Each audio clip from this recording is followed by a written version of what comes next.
Naku, wala po yun, Mrs. Ventura. Ginawa ko lang po ang tama para sa kabubuti ng ating eskwelahan.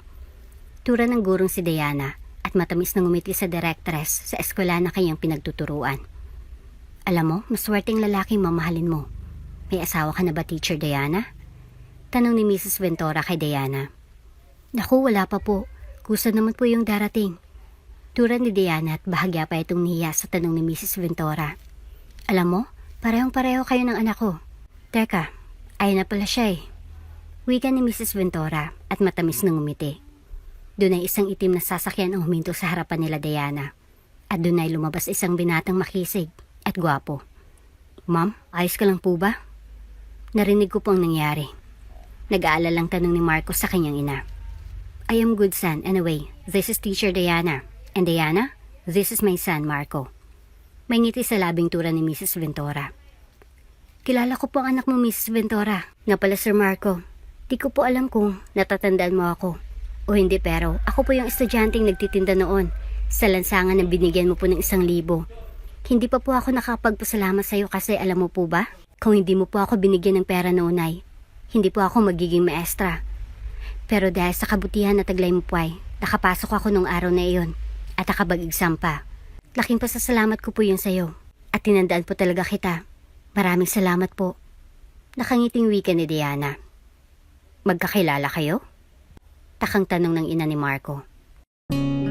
Kung bago ka pa lang sa channel na ito, mga kwento ni Ate Jane, istorya mo, ikwento ko, huwag kalimutang pindutin ang notification bell at subscribe button. Tia Myrna, aalis na po ako. Paalam ni Diana sa kanyang tiyahin na si Myrna. Abat, saan ka naman tutungo, Diana? Natapos mo na ba ang mga pinagagawa ko sa'yo? Tanong ni Myrna sa pamangkin na si Diana.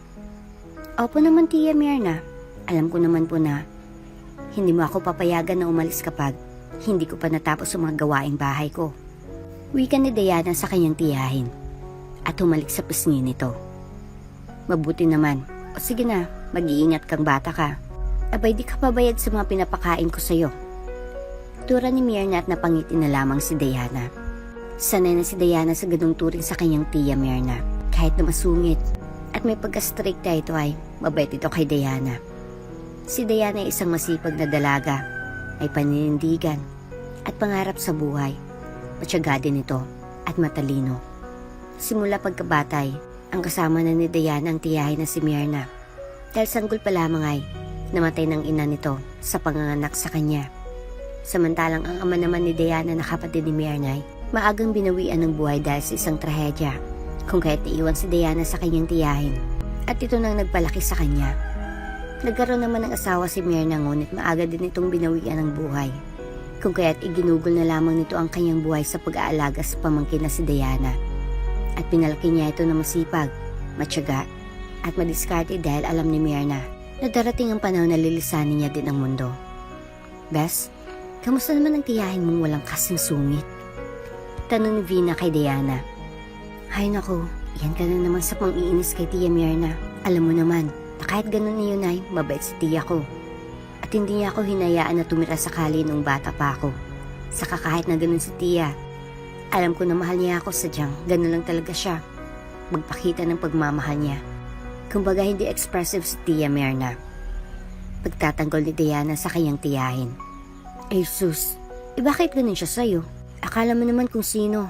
Sa kakailangan ba na paulit-ulit niyang ipagmukha sa'yo na may utang na loob ka sa kanya? Tanong ni Vina kay Diana.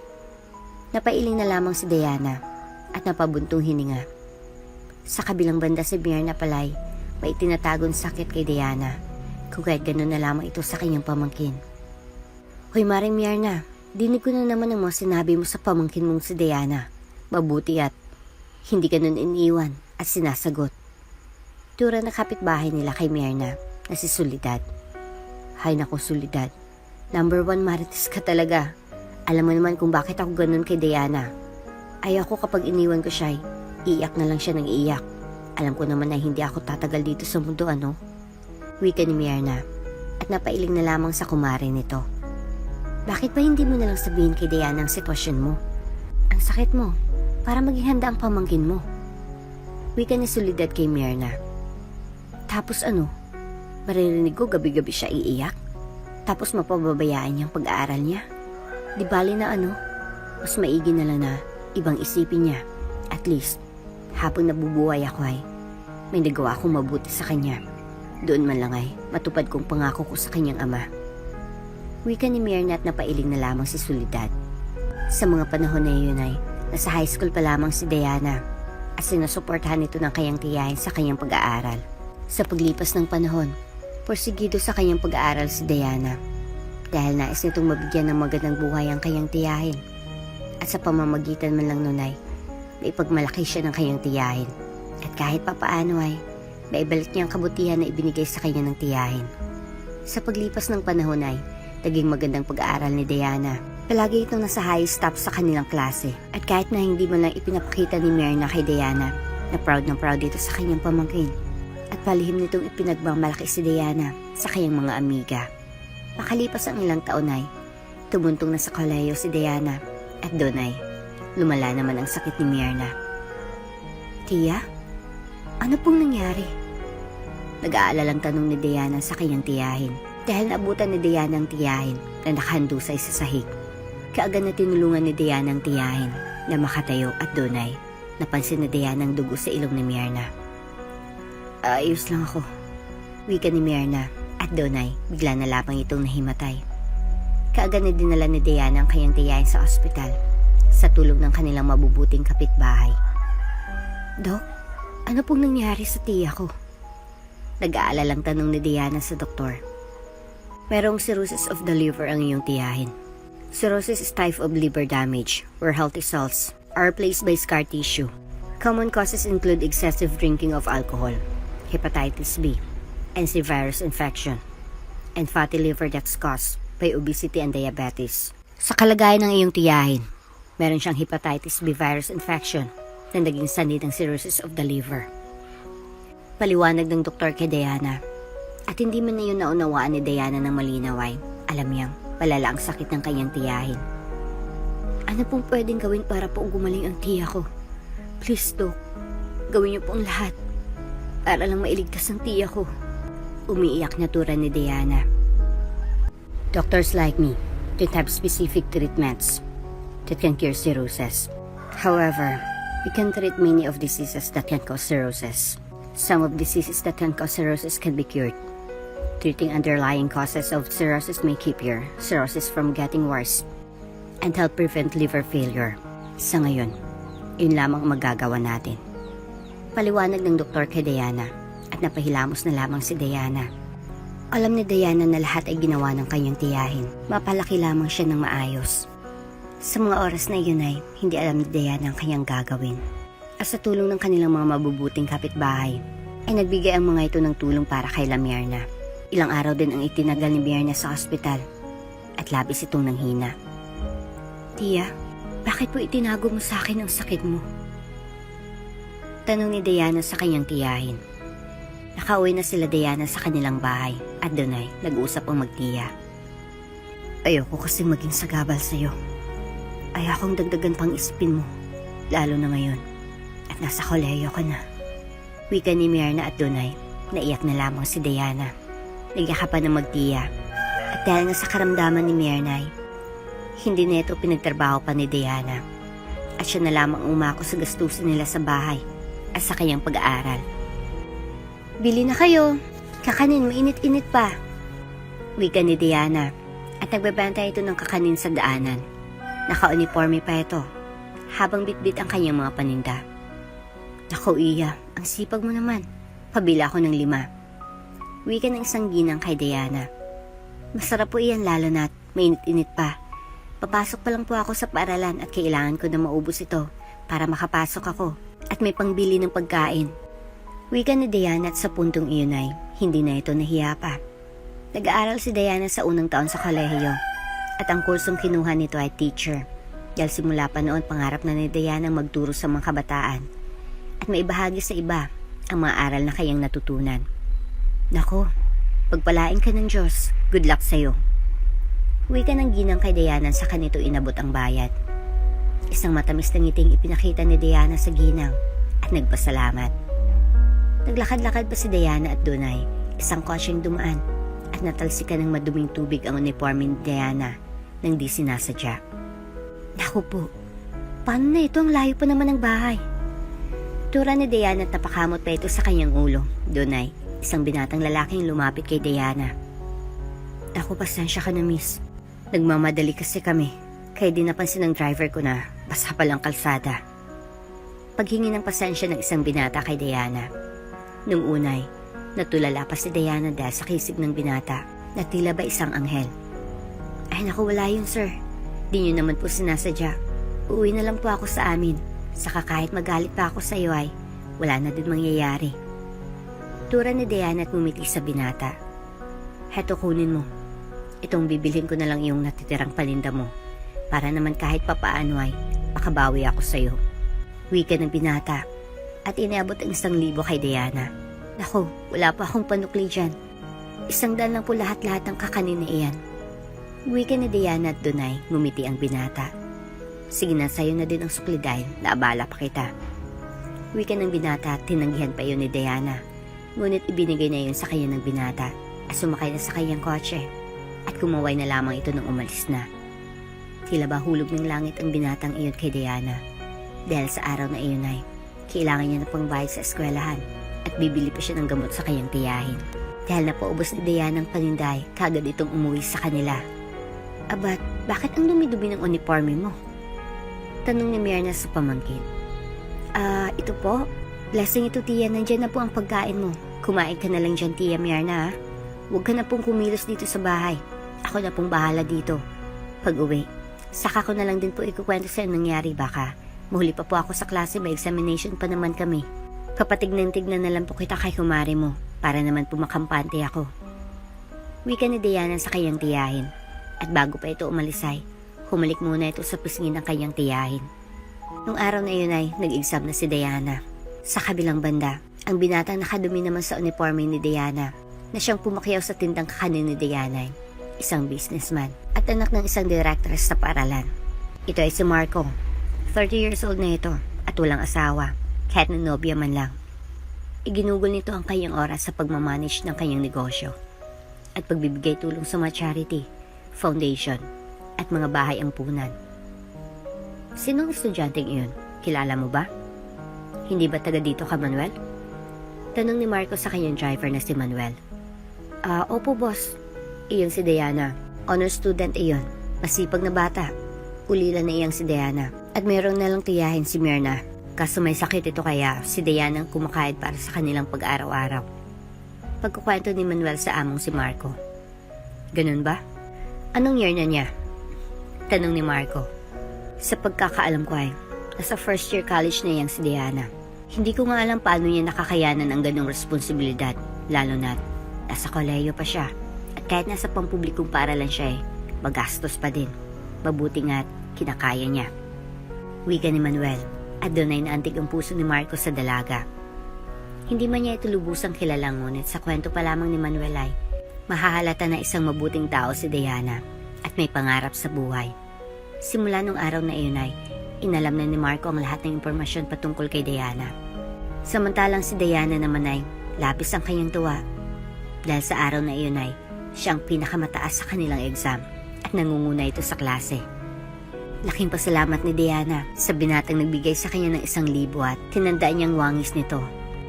Pag-uwi sa kanilang tahanan ay may ngiti sa labing nagmano si Diana sa kanyang tiya Myrna. Oh, ang ganda ng ngiti mo ah. Kamusta ang exam mo? Pasado ba? Ayos lang kung pasang-awa. Pero sa talino mo panigurado ay pasado ka. Wika ni Myrna sa pamangkin. Tiya, pasado po ako. At ako po ang nangunguna sa klase. Lucky charm ko talaga yung dumi ko kanina sa uniforme. Nakangiting turan ni Diana. At muling naalala ni Myrna ang turan kanina ng pamangkin. O nga pala, Diana, anong nangyari doon sa uniforme mo? Sa mga taong nadumihan, ikaw lang ang tuwang-tuwa at nakangiti pa. Ikwento mo nga sa akin ang nangyari. Turan ni Myrna sa pamangkin. Doon ay naupo si Diana sa tabi ng kanyang tiya at nagumpisa ng alalahanin ang nangyari kanina. May isang kotse kasi na nakatalsik ng maduming tubig sa akin kanina sa kalye habang nagtitinda ako ng kakanin. Tapos bumaba yung may-ari yata yun ng kotse. Tapos ang pogi. Kinikilig na tura ni Diana. Kagad itong pinitik ni Myrna sa noo. Ayan, kapag pogi ayos lang. Kapag pangit, magmamaldita. Ayun tayo eh. Tura ni Myrna sa pamangkin. At napasapo naman sa kanyang noo si Diana. Si Tia naman makapitik. Di pa po tapos. Back to the story. Ayun na nga. Lumabas yung pogi tapos nagsorry siya eh. Siyempre, di naman sinasadya yun. Kaya sabi ko ayos lang po. Tapos maya-mayay, bigla na lang sabi niya, bilhin niya daw yung mga kakanin kong binibenta. 1,000 binigay niya. Sabi niya sa akin na lang daw. Ayaw pa sanang tanggapin pero nilagay niya na sa kamay ko tapos umalis na siya. Pagkukwento ni Diana. So, bakit tuwang-tuwa ka dyan? Dahil ba pogi o dahil sa pera? Tanong ni Myrna sa pamangkin na si Diana. Napahawak naman sa kanyang baba si Diana na tila ba nag-iisip ng kanyang isasagot sa tiyahin. Pareho, pero mas lamang yung pera. Kasi bayarin pala namin kanina kasi exam so dahil sa 1,000 ay nakabayad ako. Tapos nakabili pa ako ng paninda ko para bukas. Tapos nakabili pa ako ng bigas oh. Kapag nakita ko talaga yun ulit, magpapasalamat talaga ako sa kanya ng bonggang-bongga. Kasi dahil sa kanya, nakapag-exam ako plus, nakabili ako ng makakain natin. Ulam na lang problema. Tura ni Diana na may ngiti sa kanyang labi. Ay nako for sure, kapag nagkita ulit kayo abay, baka kiligin ka na, para bang binibura na uod. Wika ni Myrna at dahil sa pagiging masiyahin ni Diana ay, tila ba panandali ang nawawala sa isipan ni Myrna na may sakit siya. Matapos ang araw na iyon ay, tagasikaso na sa kanilang bahay si Diana at doon ay, nagluto pa ito. Sadyang masipag si Diana at malaga na ipinagpapasalamat ni Myrna. Matapos makapagluto ay hinain na ni Diana ang kanyang gluto at doon ay sabay na kumain ng magtiya. Ngunit bago sila kumain ay nagdasal na muna sila upang magpasalamat sa Diyos sa mga biyayang ipinagkaloob sa kanila at nagpapasalamat sa bagong araw at buhay na dumating sa kanila. Kahit mahirap ang buhay, hindi naisipan ni Diana na sumuko sa buhay dahil may pananalig at tiwala ito sa Diyos. Palagi ipinagpapasa Diyos ni Diana ang bawat araw na dumarating sa kanila. Matapos na makakain ay agad na hinilot ni Diana ang tiyahin at inalalayan patungo sa higaan. Dahan-dahan lang tiya, baka malaglag ka. Wika ni Diana sa kanyang tiyahin. Hay nakong bata ka, dapat nagpapahinga ka na dahil bukas ay maaga ka pa. Ayos lang naman ako, kaya ko naman. Di na kailangan na asikasuhin mo ako. Ginagawa mo akong bata eh. Tura ni Myrna sa kanyang pamangkin. At doon ay matamis naman ang umiti si Diana. Hay naku tiya, ayos lang po. Saka baby po kita, di ba? Saka concern lang po ako sa'yo. Baka kasi mapano ka. Di mas malaking problema po iyon. Iniingatan lang po kita. Kasi gusto ko kasama kita sa pag-abot ko sa aking mga pangarap. Ika ni Diana na may ngiti sa kanyang labi. Naantig naman ang puso ni Myrna sa tinura ng kanyang pamangkin. Paano kung hindi na ako umabot doon? Paano kung maaga akong mawala? Gusto ko pag nangyari yon, magpatuloy ka pa din ha? Tura ni Myrna at Dunay, napakunot naman ang noon ni Diana. Sa totoo lamang ay, niiyak na si Diana sa puntong iyon, ngunit pinipigilan niya lamang ang kanyang sarili upang maipakita niya sa kanyang tiyahin na malakas siya at nais ni Diana na maging lakas nila ng tiyahin na si Myrna ang isa't isa. Tia Myrna, huwag ka pong magsalita ng ganyan. Kakayanin mo po yan. Aabot ka pa po. Gagaling ka at magpapalakas. Tiwala lang po sa Diyos at manalig tayo. Ang imposible sa Kanya ay magiging posible. Basta huwag ka lang susuko, tiya. Gawin nating lakas ang isa't isa. Huwag ka pong mag-isip ng ganyan. Wika ni Diana sa kanyang tiyahin. Alam naman natin na walang lunas ang sakit ko, di ba? Malay mo. Gusto ko lang maging handa tayo. Lalo ka na. Ayokong iwanan ka na malungkot. At higit sa lahat, ayokong makitang umiiyak ka. Wika ni Myrna at Dunay. Iyakap na lamang ni Diana si Myrna. Tiya, huwag kang magsalita ng ganyan. Lalaban ka po. Lalaban tayo. Gagaling ka po. Wika ni Diana at Dunay. Napatangis na lamang ang dalawa. Ngunit hindi ipinakita ni Diana ang luha niya sa kanyang tiyahin. Matapos ang pag-uusap na iyon ay nakatulog ng tiya ni Diana at Dunay naluha na lamang ang dalaga. Pakiramdam ni Diana ay namamaalam sa kanyang tiyahin at Dunay napadasal na lamang si Diana. Lahat ay handang gawin ni Diana, huwag lamang mawala sa kanyang tiyahin. Lalo na't ito nang tumatay ang kanyang magulang at nagtaguyod sa kanya sa mahabang panahon, kung kaya't mahal na mahal ito ni Diana. Tapos ng bugdasalay, nagtungo na sa kanyang silid si Diana, at doon ay natulog na ito na may luha sa kanyang mga mata. Sa totoo lamang ay, natatakot si Diana na may iwan mag-isa. Natatakot ito sa realidad na walang kasiguruhan kung hanggang kailan niya makakasama ang kanyang tiya. Ngunit dahil malakas ang pananampalataya ni Diana sa Panginoon ay, hindi ito pinanghinaan ng loob, at mas lalo pang kumapit sa Diyos ang dalaga. Sa kabilang banda naman si Marco ay, hindi makatulog sa gabing iyon. Hindi mawala sa kanyang isipan ang dalagang si Diana. Nakaupo lamang sa kanyang kama si Marco at muling kinuha ang envelope na naglalaman ng impormasyon ni Diana na ipinasaliksik ni Marco sa kanyang mga tauhan. Estudyante siya sa eskwelahan na pinapasukan ng kaibigan ni Mom. Kunot noong wika ni Marco at doon ay agad nitong tinawagan ng kaibigan ng kanyang ina. "Oh, Marco, ano nga atin?" Tanong nito kay Marco. "May estudyante ba kayong nagngangalang Diana? Nasa first year college at honor student." Ni Marco mula sa kabilang linya. "Diana? Oo, bakit? May ginawa ba sa iyong estudyante naming iyon?" Tanong nito kay Marco.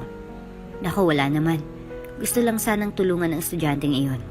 Bibigyan ko siya ng full scholarship hanggang sa makapagtapos siya ng pag-aaral at makapagtapos siya sa kursong nais niya. Pero ayokong malaman niyang identity ko." Tura ni Marco at Donay na bigla naman ito. "Full scholarship? Sigurado ka ba, Marco? Aba, malaking tulong iyan sa estudyante namin." Wika nito.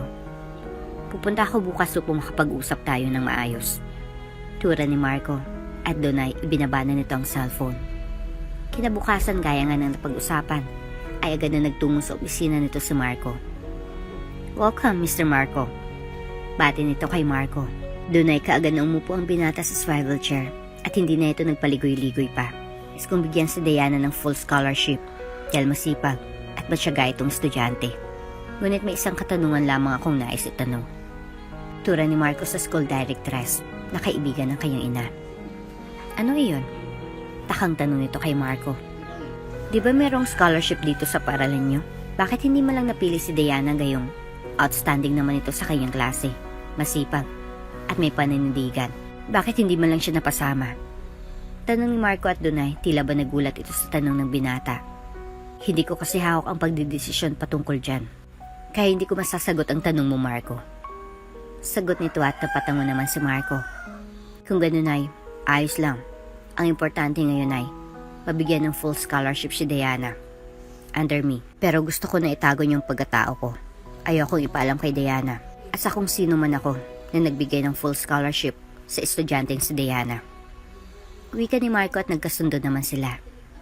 Matapos na makausap ang directress, doon ay nagtungo sa isang grocery si Marco. Saka nito kinausap ang driver na si Manuel. "Sir, para kanino ito?" Takang tanong ni Manuel nang iabot sa kanya ni Marco ang kahon-kahon ng grocery. "Itong iba sa'yo yan. Samantalang iyong iba ay kay La Diana. Gusto ko na ibigay mo yan sa kanya. At huwag na huwag mong sasabihin na sa akin iyan galing. Kapag tinanong ka, sabihin mo galing sa isang foundation o kaya charity. Ikaw nang bahala." Wika ni Marco kay Manuel. Sir, bakit hindi na lang ikaw mismo magbigay kay Diana? Para naman alam niya." Tura ni Manuel ngunit maring umiling si Marco. "Ayoko magpakilala sa kanya. Basta sundin mo na lang ang sinasabi ko. Tapos ang usapan." Tura ni Marco at Donay natahimik na lamang si Manuel. Matapos Donay, kaagad na nga nagtungo si Manuel sa tahanan nila Diana. "Ano pong kailangan niyo?" Tanong ni Diana kay Manuel. At hindi ito kilala ng dalaga. Ako si Manuel. Nabalitaan ko kasi ang nangyari sa tiya mong si Myrna. Hetong may kaunting tulong ako para sa inyo. Galing iyan doon sa isang foundation.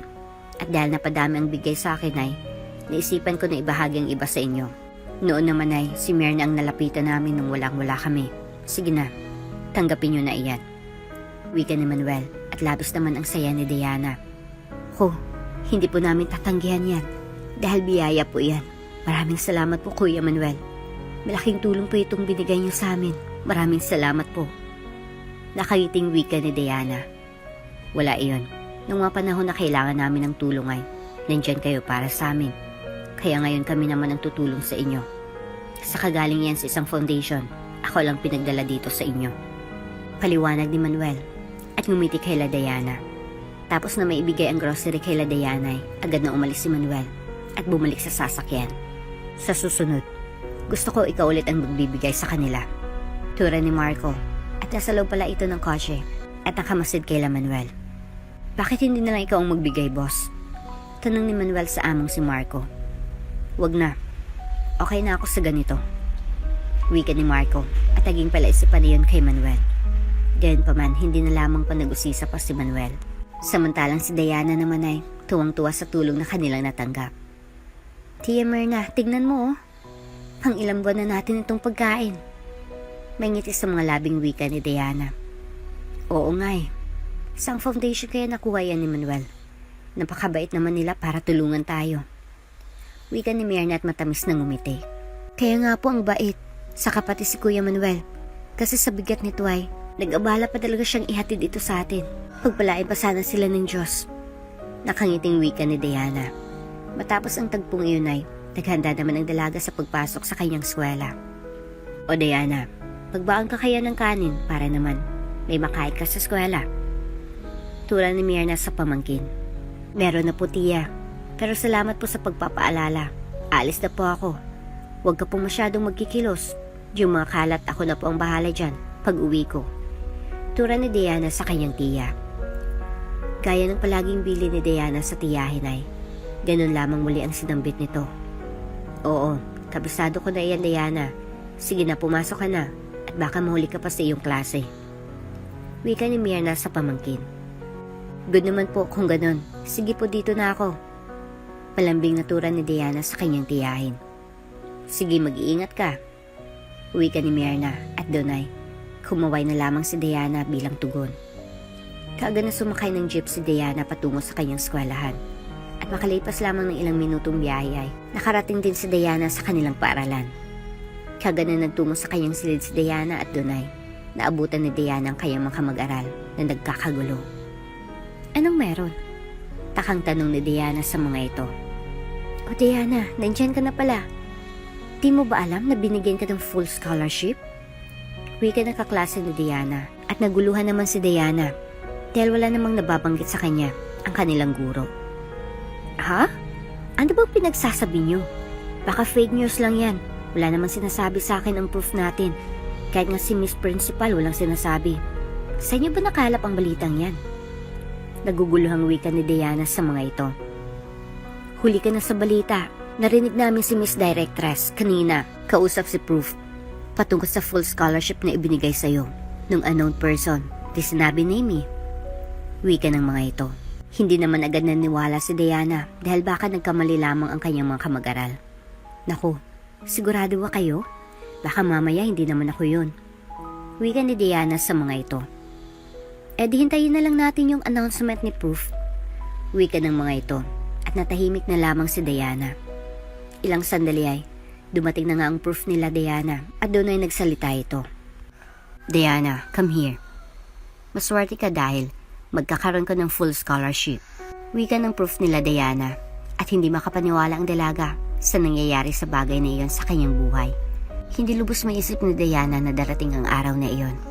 Para bang nakalutang sa hangin na naglakad si Diana patungo sa harapan. Sabi sa'yo eh. Wika ng mga kapwa-estudyante ni Diana. Sino pong nagbigay sa akin ito? Tanong ni Diana habang di makapaniwalang nakatitig sa sertipikong kanyang hawak. Pasensya ka na Diana, pero hindi sa amin sinabi ni Miss Directress. Pero masaya ako para sa'yo, mapalad ka Diana, na mabigyan ng full scholarship hanggang sa makamit mo ang kursong nais mo. Ika ng professor at masaya ito para kay Diana. Hindi naman lubos maisip ni Diana na darating ang ganong kalaking biyaya sa kanyang buhay. Naluha na lamang si Diana at hindi pa din ito makapaniwala. Matapos ang pangyayaring iyon ay balik sa klase ng mga ito. Matapos ang pasok ni Diana ay umuwi ito sa kanilang bahay na dala-dala ang magandang balita. Sa labas pa lamang ng kanilang bahay ay tinawag na ni Diana ang kanyang tiyahin. Ano ba yun Diana? Abat napakalayo mo pa sa bahay. Nagtatawag ka na. Ano ba iyon? Tanong ni Myrna sa pamangkin. Tiya, nabigyan ako ng full scholarship sa eskwelahan namin. Magilo na tura ni Diana sa kanyang tiyahin. Talaga ba? Magandang balita iyan. Hindi ka na mahirapan pa sa gastusin mo sa paaralan. Wika ni Myrna at Donay, nagyakapan ang magtiyahin. Sunod-sunod na biyaya ang kanilang natamo. Ngunit hindi alam ni Diana na isang tao lamang ang may gawa ng lahat. At iyon ay si Marco, na siyang pumakyaw noon sa kakanin na paninda ni Diana at nagbigay sa kanya ng 1,000. Patuloy na tinulungan ni Marco ng patagwang dalagang si Diana at walang kaide-ideyang dalaga na isang tao lamang tumutulong sa kanila. Sa paglipas ng araw na sumikap lalo sa kanyang pag-aaral si Diana at makalipas ang ilang taon sa wakasay, natapos na din sa kolehiyo si Diana. Tia Myrna, graduate na ako. Masayang wika ni Diana sa kanyang tiya. At ngayon ay naghahanda ng magtiya sa pagtungo sa venue ng graduation ni Diana. Sa wakas, unti-unti mo nang natutupad ang iyong mga pangarap. Wika ni Myrna sa pamangkin. Kaya nga po at salamat talaga doon sa nagbigay sa akin ng full scholarship. Dahil sa kanya, natupad ko ang pangarap ko. At kunting hakbang na lang ay magiging guro na ako. Masayang wika ni Diana at nagpapasalamat ito ng lubos sa taong tumutulong sa kanya. Ngunit naisin man ni Diana na malaman kung sinong taong iyon. Ngunit tinatago nito ang kanyang pagkatao at hindi nito ipinapaalam. Matapos na makapag-ayos at makapaghanda ng sarili ay nagtungo ng magtiyain sa venue. Ilang sandali ay nakarating din sila Diana at nagumpisa ng ang graduation. Kanya-kanyang nagsisiakyatan ng mga ibang estudyante at sobrang sayang naramdaman ni Diana nang sa wakasay siya nang tawagin at nagkamit pa si Diana ng mataas na karangalan. Nalaman naman ni Marco ang bagay na iyon at nasaksihan mismo ng kanyang dalawang mata dahil sa araw ng pagtatapos ni Diana ay naroon ito at proud na proud ito sa dalaga. Makalipas ang ilang buwan, nag-exam naman si Diana para sa kanyang license sa pagtuturo at laking tuwa ni Diana nang makapasa siya sa board exam. Makalipas ng ilang taon, ganap ng guro si Diana at nagtuturo nito sa high school student sa pampublikong paaralan. Good morning, Ma'am Diana. Wika ng isang estudyante kay Diana at nagmano pa ito. Kawaan ka ng Diyos. Huwag na kayong pag-alagala. Malapit na mag-umpisa ang klase. Wika ni Diana sa estudyante. Opo, tipinawika nito at ngumiti naman si Diana. Ngayon ay ganap na itong guro at nakamit niya na ang kanyang pangarap. Hanggang sa ngayon ay laisipan pa din kay Diana kung sino nga bang taong tumulong sa kanya nung nag-aaral pa lamang siya. O Teacher Diana, tapos ng klase mo? Tanong ng kapwa guro ni Diana. Opo Teacher Milagros, uwi na ako at may check up pa ngayon si Tia Myrna. Magalang ang sagot ni Diana sa co-teacher niya. Naging mahirapan ang panimula ng buhay ni Diana sa huli ay nakamit din niya ang kanyang pinapangarap sa buhay. Matapos ng klase ay umuwi si Diana sa kanilang tahanan. Unti-unting napaigawa ni Diana ang kanilang lumang bahay. At ngayon ay regular niya nang nadadala sa ospital ang kanyang tiyahin upang patignan. Ang aga mo ata ngayon Diana. Wala ka bang klase? Tura ni Myrna sa pamangkin.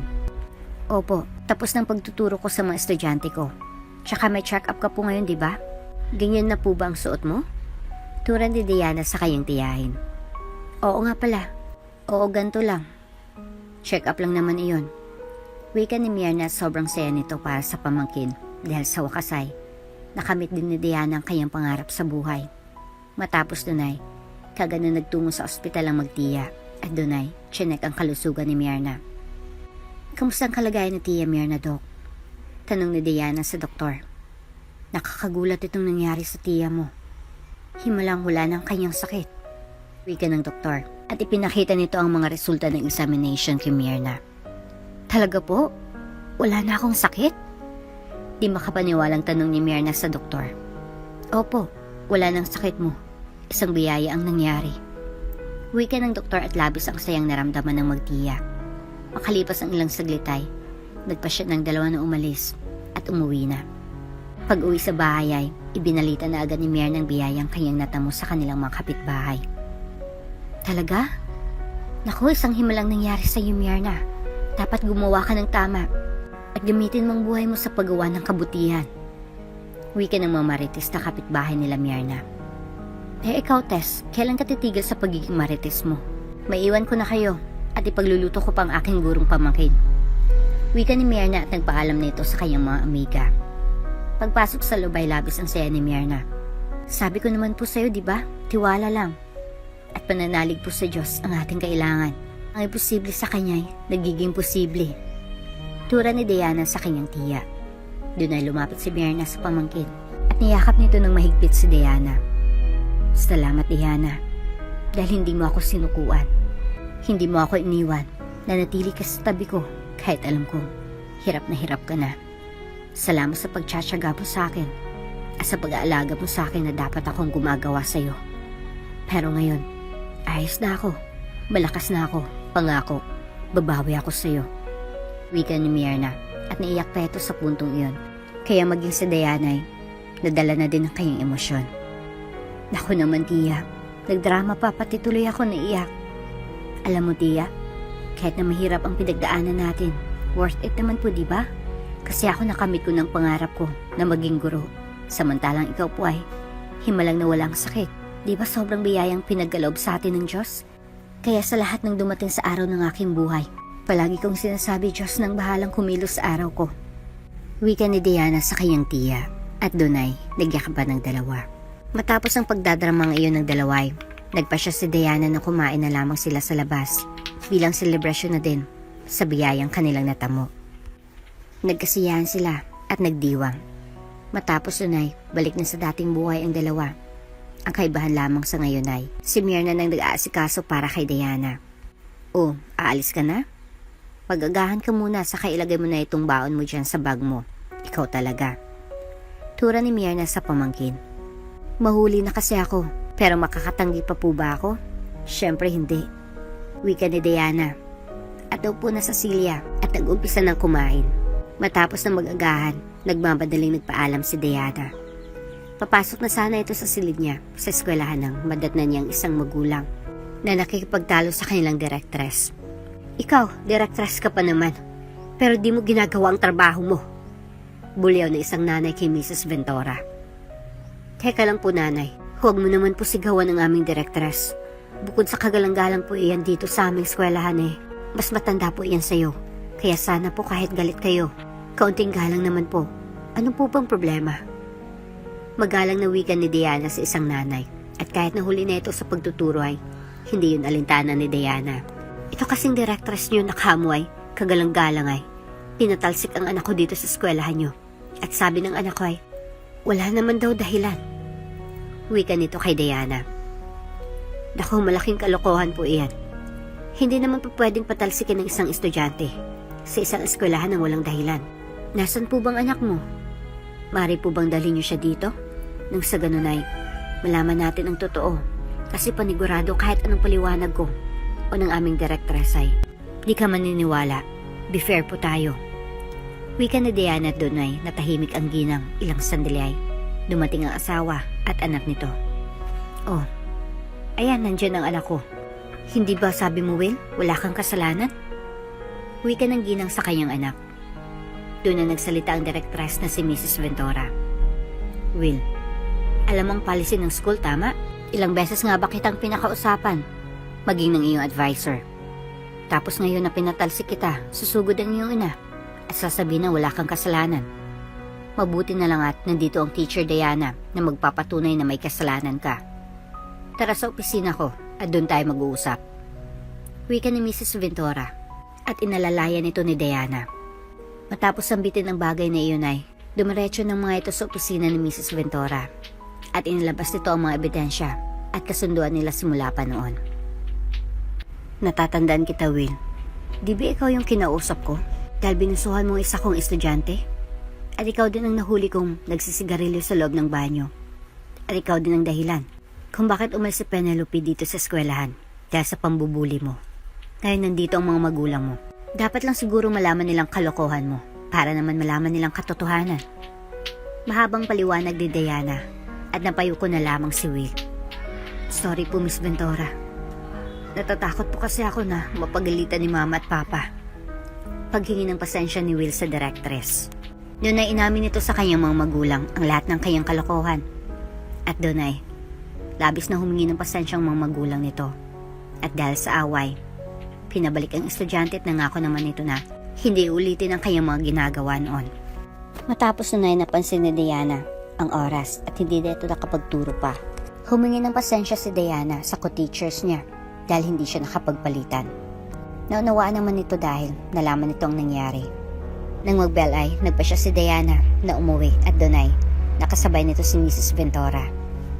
Teacher Diana, salamat pala sa pagtatanggol mo sa akin kanina. Sa totoo lang, hina-high blood na ako sa ina ni Will kasi dinuruduro niya na ako kanina bago ka pa man dumating.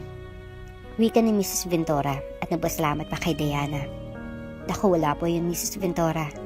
Ginawa ko lang naman po ang tama para sa kabubuti ng ating eskwelahan. Tura ng gurong si Diana at matabis na ngumiti sa directress sa eskwelahan na kayang pinagtuturuan. Alam mo, maswerteng lalaking mamahalin mo. May asawa ka na ba, Teacher Diana? Tanong ni Mrs. Ventura kay Diana. Naku, wala pa po. Kusa naman po iyang darating. Tura ni Diana at bahagya pa itong niya sa tanong ni Mrs. Ventura. Alam mo, parehong-pareho kayo ng anak ko. Teka, ayan na pala siya. Wika ni Mrs. Ventura at matamis na ngumiti. Doon ay isang itim na sasakyan ang huminto sa harapan nila Diana. At doon ay lumabas isang binatang makisig at gwapo. Ayos ka lang po ba? Narinig ko po ang nangyari. Nag-aalalang tanong ni Marco sa kanyang ina. I am good, son. Anyway, this is Teacher Diana. And Diana, this is my son, Marco. May ngiti sa labing tura ni Mrs. Ventura. Kilala ko po ang anak mo, Mrs. Ventura. Nga pala, Sir Marco. Di ko po alam kung natatandaan mo ako o hindi. Pero ako po yung estudyanteng nagtitinda doon sa lansangan na binigyan mo po ng 1,000. Hindi pa po ako nakakapagpasalamat sa iyo. Kasi alam mo po ba, kung hindi mo po ako binigyan ng pera noon, hindi po ako magiging maestra. Pero dahil sa kabutihan na taglay mo po ay, nakapasok ako nung araw na iyon. At nakapag-exam pa. Laking pasasalamat ko po yun sa'yo. At tinandaan po talaga kita. Maraming salamat po. Nakangiting wika ni Diana. Magkakilala kayo? Takang tanong ni Mrs. Ventura kay la Diana at sa anak nitong si Marco. Tila namutla naman si Marco. Dahil di niya inaasahan na makikita niyang muli si Diana at kasama pa ito ng kanyang ina. Oh, tagal na din nun. Mabuti at naalala mo pa pala ako. Wika ni Marco at napakamot pa ito sa kanyang ulo. Oo naman po, syempre. Gaya ng sinabi ko kanina, tinatandaan po talaga kita. Anak ka po pala ni Mrs. Ventura, ang aming butihing directress. Nga pala Mrs. Ventura, Sir Marco siya po ang dahilan kung saan man ako ngayon. Kung di ako nun binigyan ni Sir Marco ng 1,000 ay, hindi sana ako makapag-exam nun. Wika ni Diana at may ngiti sa labi. Noon pa pala kayo nagkita. Mabuti naman kung ganon. Saktong itong anak ko single din ito, malay mo diba? Wika ni Mrs. Ventura at natawa na lamang si Diana. Ma'am, ikaw talaga. Baka ma-awkward si Diana. Saka ang tanda ko na for Diana. Anyway, what happened? Bakit bigla mo akong tinext kanina? Ditanya ni Marco at Dunay. Tinanong nito ang nangyari sa ina. Ay nako, ayos na ako Marco, mabuti nga't dumating itong si Diana kanina. Kundi baka inatake na ako sa puso ng dahil sa magulang ng isa naming estudyante. Tura ni Mrs. Ventura at labis nag-aalala sa kanyang anak na si Marco. Sinabi ko naman kasi sa'yo na huminto ka na dyan sa pagtatrabaho mo eh. Nga pala salamat Diana dahil sa pagtulong sa mom ko. Wika ni Marco at nagpasalamat kay Diana. Ngumiti naman si Diana sa kanagturan. Naku, wala po yun. Muna na po ako sa inyo dahil baka inaantay na ako doon ng tiya ko. Wika ni Diana at nagpaalam na sa mga ito. Sige, mag-iingat ka. Wika nila Marco at Dunay, matamis na ngumiti si Diana. Pag-alis ng dalaga ay inalalayan ni Marco ang ina na sumakay sa kotse at Dunay umalis na ang mga ito. Pagdating sa kanilang tahanan ay Dunay inaasar ni Mrs. Ventura ang anak na si Marco. Ikaw Marco, di mo sinabi sa akin na kilala mo pala si Diana. Saka single yun, ligawan mo na kaya anak? Wika ni Mrs. Ventura sa kanyang anak na si Marco. Ma'am, ang layo ng age gap namin ni Diana. Saka di naman pwedeng pilitin natin ng isang babae. Siyempre meron siyang ideal at standard sa isang lalaki. At panigurado ay, hindi yun papatol sa kagaya ko. Nalampas na sa kalendaryo ang edad. Sa bata ni Diana aba, hanapin niyang panigurado ay kasing edad niya. Wika ni Marco at Dunay, hinawakan ito ng kanyang ina. Hindi nasusukat sa edad ang pagmamahal anak. Mabait na bata si Diana. At panigurado naman, napasok ka sa standard nun. Kita mo ang ganda ng ngiti niya nung makita ka niya ulit. Wala naman masamang subukan, di ba? Tura ni Mrs. Ventura kay Marco. Napabuntong hininga na lamang si Marco sa kakulitan ng kanyang ina. Hay naku ma'am, si Diana kaya siya ganun sa akin. Dahil sa tinutulungan ko siya noon. Masaya siya na nakita niya ako ulit sa mahabang panahon. Pero hanggang dun lang yun. Tura ni Marco sa kanyang ina. Basta, wala naman masamang subukan. Kailan ka ba magdanobya o mag-aasawa? Kapag uugod-ugod na ako, gusto ko din magbuhat ng aking magiging apo. Wika ni Mrs. Ventura sa kanyang anak. Matapos nun ay, umakyat na lamang si Marco sa kanyang silid at doon ay napahawak sa kanyang dibdib. Mas lalo siyang gumaganda. Pulong ni Marco sa kanyang sarili. Noon pa man ay, nakuha na ni Diana ang atensyon ni Marco. At habang lihim na tinutulungan ni Marco si Diana ay, mas lalong lumalalim ang pagtingin niya sa dalaga. Ngunit dinidistansya ni Marco ang sarili niya kay Diana dahil alam ni Marco na malayong edad niya sa dalaga at ayaw niyang gulhin ang buhay ng dalaga. Ngunit ngayon na muli silang nagtagpo ay, tila ba hindi na mapigilan ni Marco ang umibig muli sa dalaga.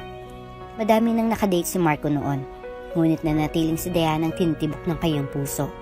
Ngunit alam naman ni Marco na malabong maging sila ni Diana dahil may sarili itong buhay.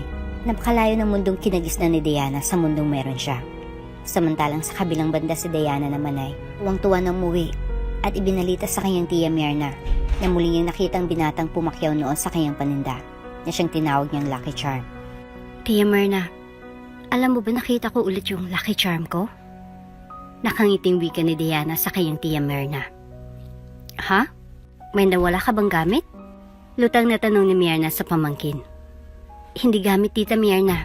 Yung binatang pumakyaw ng kakanin ko noon. Nakita ko na ulit siya. Wika ni Diana na may ngiti sa labi.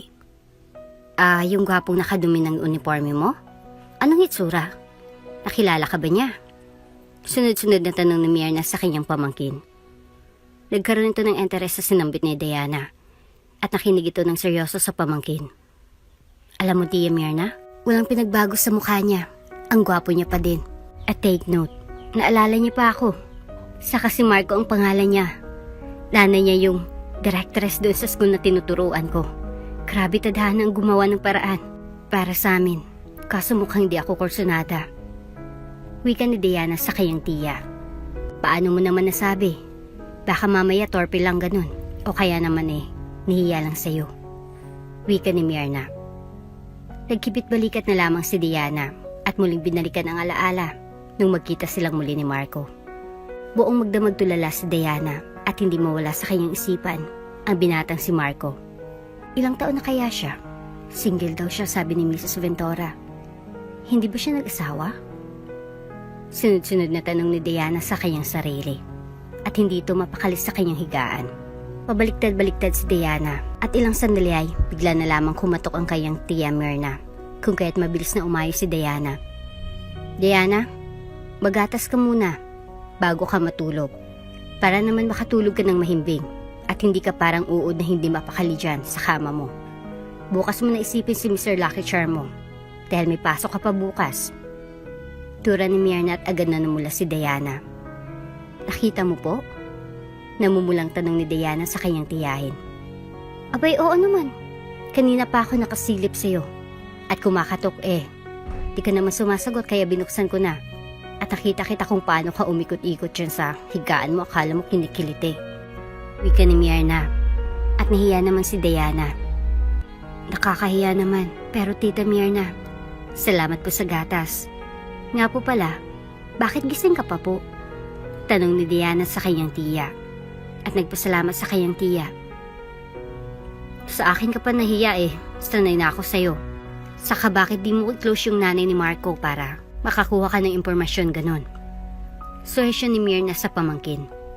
Doon na nagkaroon ng ideya si Diana at ngumiti lamang ito bilang tugon. Tapos na ubusin ang gatas na binigay sa kanya ng tiyay. Nagpaalam na si Myrna sa pamangkin at nagtungo na ito sa kanyang sariling silid. At pag-alis nito ay nakatulog na din si Diana. Kinaumagahan ay maaga pa lang ay gising na si Myrna. At ito na din ang gumising sa kanyang pamangkin. Aga mo naman natang magising tiya Myrna. Anong meron?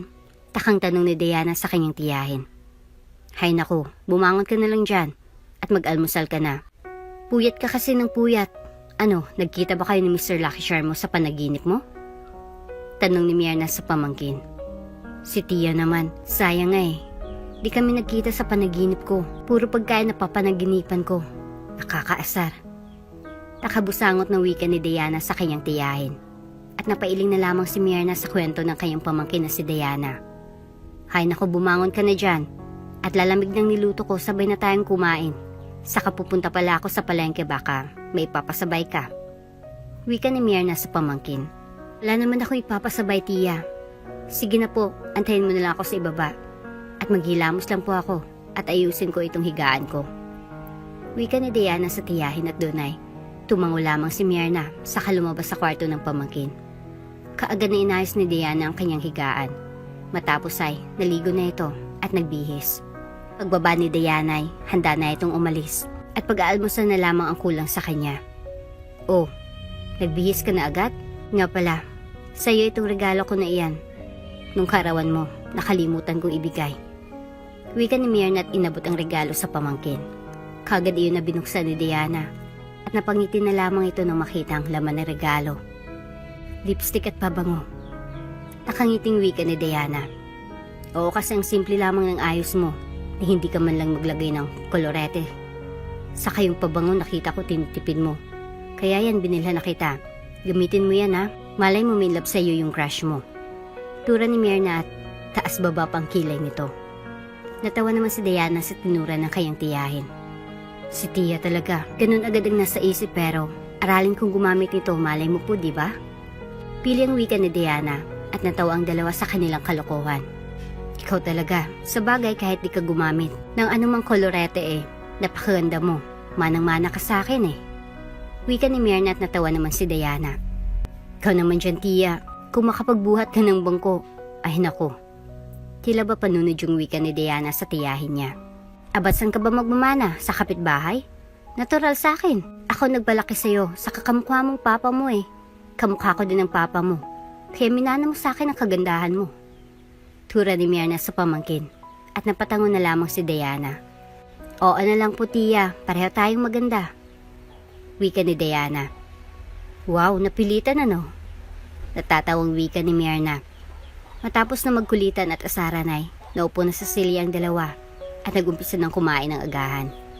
Makalipas ng ilang minuto ay natapos na din sila Diana sa pagkain at doon ay tagligpit ng mga ito. Bakit dalawa ito, Tia? Takang tanong ni Diana at nagtataka ito dahil dalawang nakahandang pagkain. Igbigay mo yan isa sa directress nyo para naman mapalapit ka sa kanya. Tura ni Myrna sa pamangkin. Si Tia talaga, pero sige po, ibigay ko na sa kanya tapos sabayan ko na lang din siyang kumain para sulit. Wika ni Diana at nag-appear pang magtiya. Sa kabilang banda naman laking pagtataka ni Marco dahil nagluto ang kanyang ina. Mom, bakit nagluto ka ata ngayon ng meron?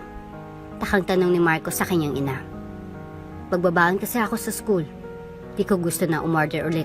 Parang namiss kong magluto saka at titikman ko itong paborito mong pusit na adobo. Sa gata. Ipinaghanda na din kita ng baon mo. Nabanggit sa akin ni Manuel na palagi na lang daw order ang kinakain nyo. Masama yun sa kalusugan. O siya, mauna na ako. Nariyan ang agahan at babaunin mo. Ingat kayo. Tura ni Mrs. Ventura at agad na nagtungo sa kanyang sasakyan at hinatid na ito ng kanilang personal driver na si Manuel. Madam, si Teacher Diana po ba ang gusto mo para kay Marco? Tanong at usisa ni Manuel kay Mrs. Ventura. Aba, oo naman. Sa kalata naman sa anak kong si Marco ay may pagtingin sa dalagang si Diana. Sa kaboto din naman ako kay Diana. Saksi ako sa sipag at tiyaga nun. Wika ni Mrs. Ventura. Sa bagay, alam mo po ba na si Diana yung dalagang ikinakwento ko sa iyo noon, madam? Huwag ka pong maingay kay Sir Marco. Baka mawalan pa ako ng trabaho. Sinabi niya kasi sa akin na huwag daw akong maingay at huwag ko daw sasabihin kahit kanino. Pero si Diana po ang dalagang binigyan noon ni Sir Marco ng full scholarship. At palihim niya po itong tinutulungan kaso ewan ko ba? At ayaw ipaalam ni Sir kay Diana. Di ko alam kung nahiya ba siya o sadyang malihim lang na tao. Pagkukwento ni Manuel kay Mrs. Ventura. Aba, si Diana pala yung kinagigiliwan ng anak ko noon pa. Tandang-tanda ko pa. Nung galit na galit siya kasi yung meeting sa kumpanya ay nagtagal, may pupuntahan daw siya pero nung sinundan ko sa isang graduation siya pumunta. Aliw na aliw pala si Marco kay Diana noon pa lang. Huwag ka ikaw mag-alala, Kikalalanin ko iyang si Diana at sisiguraduhin ko na mapapayag ko iyang si Marco na ligawan si Diana. Nakangiting tura ni Mrs. Ventura at napangiti na lamang si Manuel. Makalipas ang ilang minutong biyahe ay nakarating na sila Mrs. Ventura sa eskwelahan at doon ay nakita nito na papasok pa lamang si Diana kaya nagmamadaling bumaba si Mrs. Ventura. "Oh, ikaw po pala Mrs. Ventura. Ang dami mo po naman atang dala, tulungan na po kita. Mukhang mabigat po yung iba."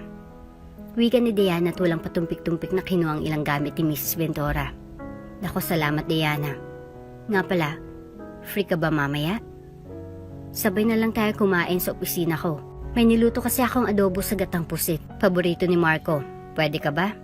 Wala na kasi si Teacher Milagros. Wala na akong kakwentuhan saka kasabay kumain kung libre ka sana. Mamaya, sabay na lang tayo." Wika ni Mrs. Ventura kay Diana. Napangiti naman si Diana at sa isip-isip nito ay yun ang oportunidad para makalapit ang ginang. "Sige po, nga po pala, para sa inyo ito niluto ng tiya ko. Para daw po sa'yo." Wika ni Diana at natuwa naman si Mrs. Ventura. "Naku, salamat naman. Someday I want to meet your tiya. For sure, magiging malapit kami nun." Nakangiting wika ni Mrs. Ventura at napangiti naman si Diana. Matapos na maihatid si Mrs. Ventura sa kanyang opisina ay nagtungo naman si Diana sa silid kung saan siya magtuturo at nag-umpisa ng klase. Mabilis lamang na lumipas ang oras at ilang sandali lamang ay nag-bell na din at kaagad na nagtungo si Diana sa opisina ni Mrs. Ventura. "Mrs. Ventura?" Katok ni Diana sa opisina nito. "Pasok ka Diana, sakto. At nihanda ko ng mga pagkain. Pasabi pala sa tiya mo ang sarap niyang magluto." Wika at puri ni Mrs. Ventura sa luto ni Myrna. "Naku, masarap po talagang magluto si Tia Myrna. Saka may halong pagmamahal, sabi niya. Iyon daw po ang sekretong sangkap para sumarap ang isang putahe." Nakangiting wika ni Diana. "Aba, tama naman iyon. Maupo ka. Ito nga palang best recipe ko. Adobo sa gatang pusit. Paborito ni Marco, tikman mo." Wika ni Mrs. Ventura at natawa naman si Diana na malaman iyon. Ang paborito ni Marco. Talaga po itong paborito niya? Sayang di kami pareho. Paborito ko kasi yung adobong baboy. Lalo na po yung taba. Naku, nakakatakam. Magiliw na wika ni Diana at masaya ito na makasabay ang ina ng kanyang nagugustuhan. Nagkwentuhan pa ang dalawa hanggang sa seryosong usapan ang kanilang pinag-uusapan. "Ikaw pala Diana, tiya mo na lang ang meron ka?" Tanong ni Mrs. Ventura kay Diana. "Ko, bata pa lang po ako ay. Wala na sila. Ang mama ko nung sinilang niya ako ay binawian siya ng buhay. Ang papa ko naman ay kinuha din sa akin ng maaga. Kaya ang tiya Myrna ko na lang ang meron ako. Siyang nagpalaki sa akin at tumayo bilang magulang ko. Ikaw po, nasan po ang asawa mo?" Tura ni Diana at natanong nito si Mrs. Ventura. "Naku, maliit pa lang si Marco nung pumanaw ang asawa ko. Nagkaroon siya ng sakit at sa panahong iyon ay walang-wala kami. Nakakalungkot isipin ang estado natin sa buhay. Ang basehan ng mga tao sa pagbibigay ng respeto. Kapag mahirap ka, itsapwera ka. Kapag mayaman ka, todo entertain sila. Alam mo, napaka-unfair ng mundo.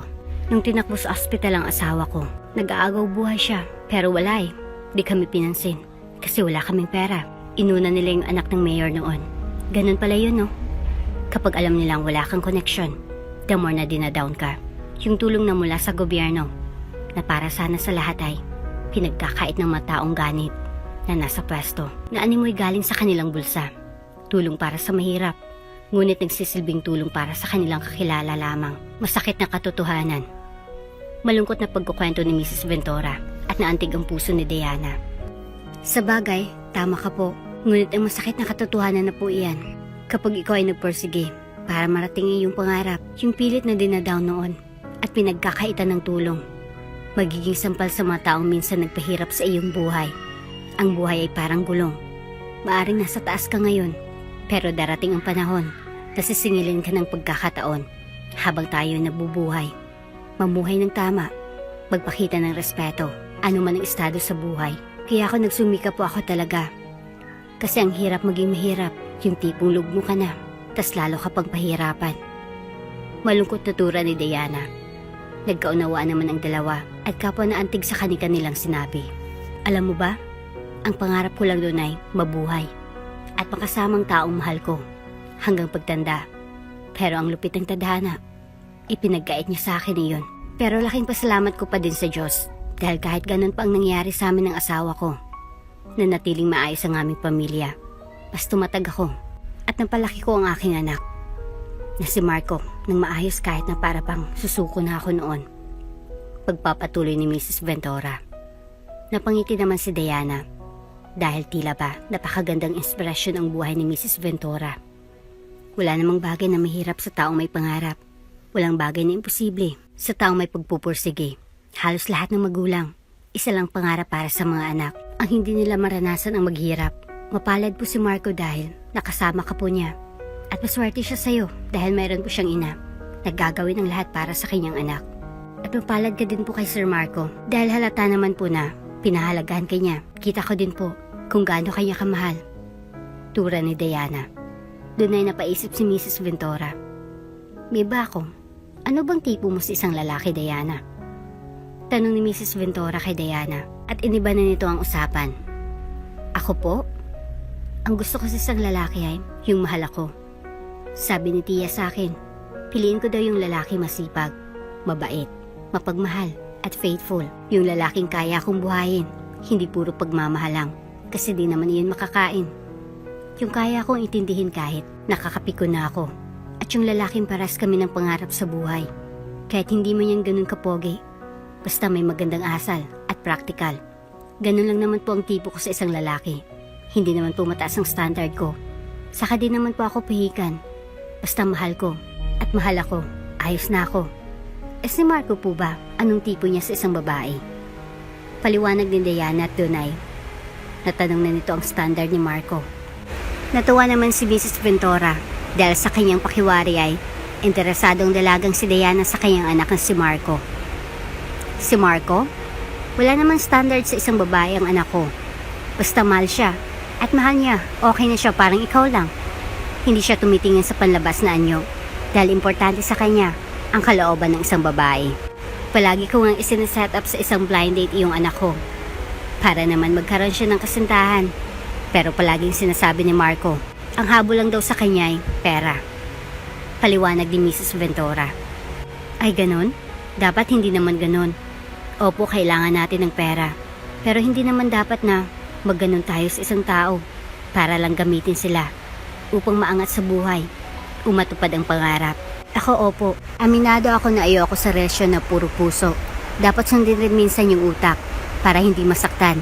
Mas masarap mabuhay ng simple. Simpleng kaligayahan, simpleng mga pangarap, at manatiling simpleng tao. Sa lahat ng oras dapat maging totoo tayo sa ating sarili at maging sa ibang tao. Wika ni Diana at napahaba ang usapan ng dalawa. Nang matapos na kumain ay nagpaalam na si Diana kay Mrs. Ventura. Sa kaarawan ni Marco, dalo ka. Isama mo na din ang tiya mo. Saan bang bahay nyo? At ipapasundo ko na kayo kay Marco. Wika ni Mrs. Ventura at nais talaga nito na mapalapit ang dalawa sa isa't isa. Naku, nakakahiya naman po. Wika ni Diana at napakamot pa ito sa kanyang batok. Ay naku, wag ka nang mahiya pa.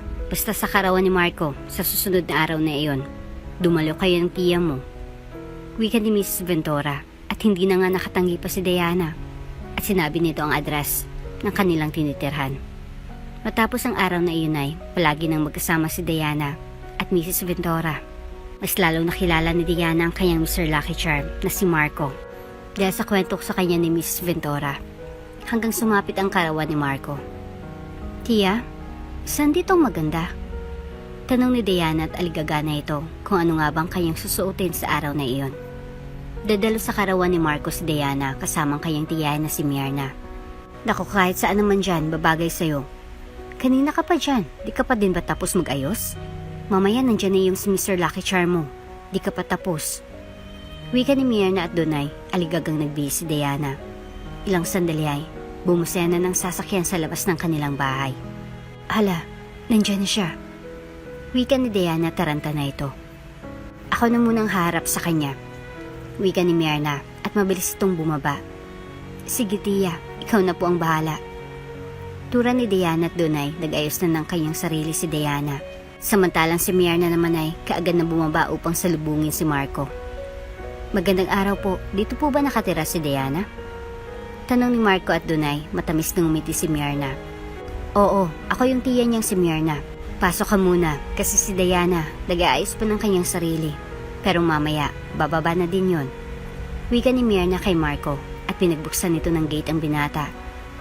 Ganun po ba? Sige po. Hintayin lang po natin siya. Magalang na wika ni Marco.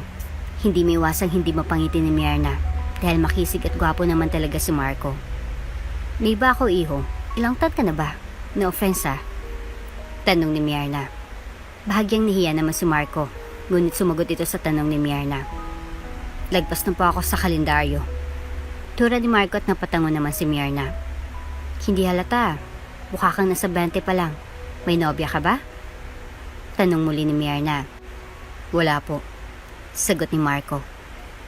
Anong type mo sa babae? Tanong pa ni Myrna at sa puntong iyon ay bumaba na si Diana suot nito ang pulang dress at nakalugay ang buhok nito. Pasensya ka na po, Sir Marco. Madaldal talaga yung tiya ko. Pasensya na din at naghintay ka pa ng dahil sa akin. Nga pala, ito ang regalo ko sa iyo, happy birthday. Kinakabahan na wika ni Diana at ngumiti naman si Marco. You look gorgeous. Bagay sa iyong suot mo. Lalo na sa simple mong ayos. Tara na. Hinihintay na kayo ni Ma'am sa bahay. Wika ni Marco at dunay namula naman si Diana sa pagpuri sa kanya ni Marco. Sige, salamat din sa compliment. Tura ni Diana at dunay tila ba kinikilig sa kanilang tiyahin ni Diana na si Myrna. Matapos na nagtungo na nga sa tahanan nila Marco sila Diana. At dunay magilaw na sinalubong sila ni Mrs. Ventura. Mabuti naman at nakarating kayo. Hi, ikaw ba yung tiya ni Diana? Ako si Mika Ventura, ang ina ni Marco. Halika at madami tayong pagkukwentuhan. Ikaw Marco, samahan mo na si Diana. At ikaw nang bahala sa kanya. Wala ka naman bisita kaya ikaw nang bahala kay Diana. Don't worry Diana, akong bahala sa tiya mo. Wika ni Mrs. Ventura. Kaagad na hinila ni Mika ang tiyahin ni Diana na si Myrna. Ako pala si Myrna. Ayos lang ba sila doon? Tura ni Myrna kay Mika. Hay nako, matatanda ng mga iyon. Nga pala, shipper ako nung anak ko. Saka ng pamangkin ko. Bagay na bagay sila, di ba? Kaagad na wika ni Mika at Donay na pangiti si Myrna. Talaga? Gusto mong pamangkin ko para sa anak mo? Tanong ni Myrna. Oo naman. Hay nako, bakit ikaw ba? Ayaw mo sa anak ko? Tanong ni Mika kay Myrna. Nako, magkakasundo tayong dalawa. Alam mo ba yung pamangkin ko? Crush niya si Marco. Ang tawag pa Mr. Lucky Charm. Simula kasi nung araw na nagkita sila sa Kaliyay, hindi na nawala sa isipan ni Diana ang anak mo. Kaya nga sinabi ko kay Diana noon na maging close ka para madami siyang malaman tungkol kay Marco. Tura ni Myrna at ibinahagi nito sa ginang ang pagkagusto ni Diana kay Marco. Ganun ba? Naku, dapat pala. Paglapitin natin silang dalawa para naman masabi nilang nararamdaman nila para sa isa't isa. Ito kasing anak ko. Natutorpe, sabi niya. Malayo daw ang edad niya kay Diana. Litanya ni Mika kay Myrna. Age doesn't matter naman Basta mahal nilang isa't isa. Isa yun ang mahalga sa lahat. Tura ni Myrna at nagkasundo ang dalawa. Samantalang si Diana naman at Marco ay tila ba naiilang sa isa't isa. Kain ka muna. Teka, upo ka muna dyan. Ikukuha kita. Wika ni Marco na halatang niiya sa dalaga. Naku, wag na. Nakakahiya naman. Ako nang kukuha. Wika ni Diana, tumayo ito. Samahan na lang kita. Wika ni Marco at Donay, sabay na nagtungo sa catering ang dalawa. Kumuha ng makakain si Diana. At ganun din si Marco. Nung unay, nagkakahiyaan pang dalawa. Ngunit kalaunan ay, nagkapalagayan din ang dalawa. Ay, oo, ganun talaga sa pagmamahal. Kailangan sumugal. Tura ni Diana habang kumakain ng fruit salad. Tama. Swerte ka na lang kung makakahanap ka ng tao na iingatan ka, magsisilbihan ka, ilalaban ka, paninindigan ka. Yung taong kaya kayong itaguyod ng magiging pamilya nyo. Yung di ka pababayaan. Yung makakaintindi na ugaling meron ka. Yung taong di ka pagbubuhatan ng kamay. Yung taong di ka pagsasalitaan ng masasakit na salita. Yung taong handang makontento sa'yo. Yung taong magsistay sa ugali mo kahit anong mangyari. Na kahit anong ugaling meron ka, iintindihin ka niya kaysa iwan. Yung taong handa siya para sa future nyo. Yung taong laging nandyan. Ang swerte mo kung tanggap ka kung anong meron ka at anong itsura mo. At swerte mo kung makakahanap ka ng taong buong magmamahal sa'yo. Mamahalin ka ng higit pa sa buhay niya at hindi ka ipagpapalit. Mamahalin ka niya hanggang sa kayo ay lumisan sa mundong ito. Kapag dumating ang ganong klase ng pag-ibig sa'yo, aba, ingatan mo kasi bibihira lamang iyon. Mahabang litanya ni Marco at napangiti naman si Diana. Siguro ganun ka magmahal.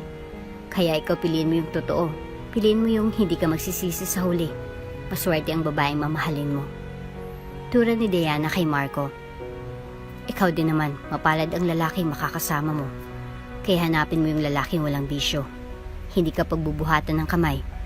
Hindi ka mumurahin. At especially, hanapin mo yung lalaking may pangarap sa inyong dalawa. Hindi puro pasarap lang ang alam gawin. Tapos kapag dumaan sa hirap, iiwan ka na. Huwag kang magpapadala sa looks. Tingnan mo yung mindset niya. Matured ba siya? Swak ba siya sa mindset mo? Minsan kahit pagod ka na, pero pinipili mo pa rin na lumaban sa buhay para sa pamilya mo dahil may pangarap ka sa kanila. Wika ni Marco at Dunay, nakita nito mayroong naiwang gatas sa labi ni Diana kung ga't pinahid niya iyon ng kanyang panyo. Natulala naman si Diana at hindi makapaniwala sa mga sinambit ni Marco. Nang dahil sa karawan ni Marco ay naging malapit ang dalawa sa isa't isa. Palagi nang dumadalaw si Marco sa eskwelahan at palaging pinupush ni Myrna ang pamangkin sa binatang si Marco. At ganoon din si Mrs. Ventura. Hanggang isang araw ay naabutan ni Diana ang mag-ina na nag-uusap at hindi muna ito pumasok sa loob. Bakit ba hindi mo ipaalam kay Diana na ikaw pala yung taong tumutulong sa kanya noon pa man? Wika ni Mrs. Ventura at doon ay natulala naman si Diana. Ikaw yun? Bakit di mo sinabi? Tura ni Diana at nautal ito. Napayo ko na lamang si Marco, saka ito nagpaliwanag. Ayoko mapalapit sa'yo dahil lang sa pagtulong ko sa'yo noon. Ginawa kong bagay na iyon dahil naantig ako at natuwa sa kasibagan mo. Pero habang tumatagal, napansin ko na nahulog ako sa'yo. Kaya dumistansya ako sa'yo. Ngayon na alam mo na, sana walang magbago. Wikang pag-amin ni Marco kay Diana at doon ay napayakap si Diana kay Marco. Salamat sa'yo dahil ikaw ang naging dahilan. Kaya ako nakarating sa kinaroroonan ko ngayon. Huwag kang mag-alala dahil wala pa ding magbabago. Tura ni Diana at laking pasalamat nito kay Marco. Simula ng araw na iyon ay mas lalong naging malapit ang dalawa sa isa't isa hanggang sa inamin na ni Marco ang kanyang nararamdaman para kay Diana at niligawan nito si Diana. Makalipas nga lang ang ilang buwan ay sinagot na din ni Diana si Marco. Hay nako naman, nakakaingit naman si Teacher Diana. Ang gwapo ng kanyang nobyo. Tura naman ko teacher ni Diana. Naku kayo huwag kayong ganyan. Ang tagal ko din kayang walang nobyo. Simula pa noon. At iyang si Marco lamang ang nanligaw sa akin. Wika ni Diana at napangiti naman si Marco. Nakalaan ka daw kasi para sa akin. Wika ni Marco at Dunay, kinilig naman ang mga ito. Jesus, ang sweet naman. Wika ng mga ito. Nailing na lamang si Diana sa mga kasamahan. Tara na, naghihintay na sa atin sila tita sa kotse. Wika ni Marco at tumango naman si Diana. Walang kaalam-alam si Diana na sa araw na iyon ay may surpresang nag-aabang sa kanya. Kaagad na sumakay sa kotse si Diana at nagmano ito sa kanyang tiya at maging kay Mrs. Ventura. Saan ang lakad natin? Tanong ni Diana. Wala naman, naisipan ko lang na kumain sa labas. Panay na lang kasi tayo trabaho, saka hindi na din tayo nakakalabas. Tura ni Mrs. Ventura at doon ay ngumiti ito kay Diana. Napatango na lamang si Diana at makalipas ang ilang minutong biyahe ay doon ay huminto sa isang pribadong restaurant sila Diana. Teka, isuot mo ito. Wika ni Myrna sa pamangkin at tinakpan ang mata ni Diana. Natigilan naman si Diana at nabigla sa ginawa ng kanyang tiyahin. Ano na naman ito? Tanong ni Diana. Basta, maglakad ka lang. Ako nang bahala sa'yo. Wika ni Myrna sa pamangkin at inalalayan nito si Diana na maglakad. Ilang sandali pa ay pinahinto si Diana at doon ay nadinig dito ang boses ni Marco kung kaya tinanggal yun ang piring sa kanyang mata. Love us to be safe a place, not another battle to fight. The world is tough enough. I will always choose you, even on the days when we don't understand each other. As long as I live and there is breath inside of me, I will treasure you, my love. Diana, simula pa lamang nung unang makita kita, nabihag mo ng aking puso. Naandig ako sa sipag at tiyaga mo. Kaya simula noon, palihim kitang tinutulungan. Ayokong ipaalam sa'yo dahil ayokong mapalapit sa iyo ng dahil lang doon. Pero habang tumatagal, mas lalo akong nahulog sa iyo. Kaya dumistansya ako pero tadhana nang naglapit sa atin. Yun na nga, bumalik ang love na nararamdaman ko para sa'yo. Wika ni Marco at tunay, naluha na lamang si Diana. Ang sweet naman, nakakainggit. Wika ni Myrna at nagyakapan na lamang ang dalawa. Ma'am push me to you.